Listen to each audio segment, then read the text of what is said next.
Today I'm going to recommend 5 American TV series for beginners to practice their speaking and listening. Easy for beginners, I always recommend starting with the TV shows focus on daily life, daily routines, or just family issues. Not those focus on specialized professions like doctors, lawyers, or police officers. Beginners need to first master the kind of language people use when doing grocery shopping or grabbing a cup of coffee, not those when investigating a murder or like analyzing psychological problems. The first one I'm going to recommend is Desperate Housewives. Yes, it's one of my all-time favorites. Actually, this is how I picked up my accent. I watched every single episode of that show when I first started learning English. 5 main characters: Susan, Lynette, Bree, Gabby, and Edie. The whole story is set in a fictional suburban neighborhood, so the language in the show is all about daily life, grocery shopping, sometimes gossip, and kids. The best part of the show is at the beginning of each episode, sometimes it's the end.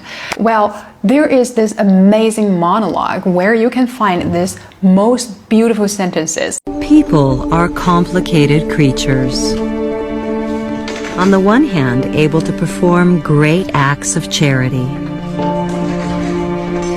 On the other, capable of the most underhanded forms of betrayal. Second up is Friends. I'm pretty sure you already know this one. Yes, it's like the perfect English learning buddy for beginners. 6 characters. Each of them has this standard American accent, no strange accent or confusing dialects, so perfect for beginners to practice listening.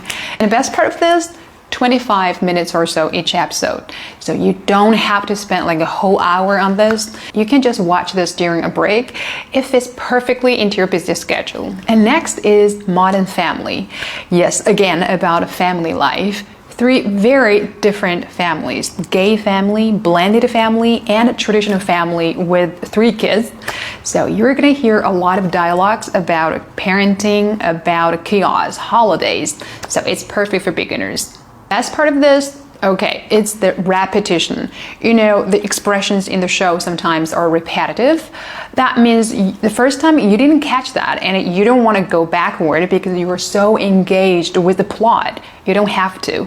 Here comes again in about a couple of minutes, and the second time you hear that word, now you know what it means. Well, the 3 shows I just mentioned were made years ago, 20 years ago, 40 years ago maybe, like Friends.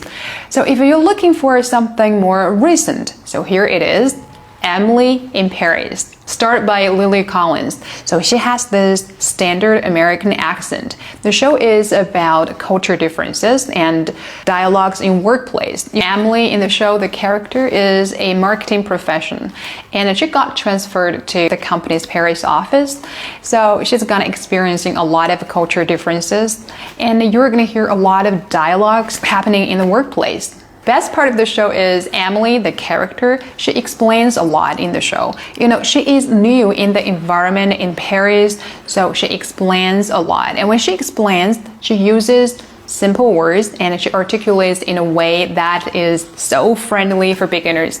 The last one I'm going to recommend is All Murders in the Building, started by Selena Gomez. Selena Gomez uses a bit modern slangs in the show, but very easy to pick up in the context. And the other characters, they all speak at a moderate pace.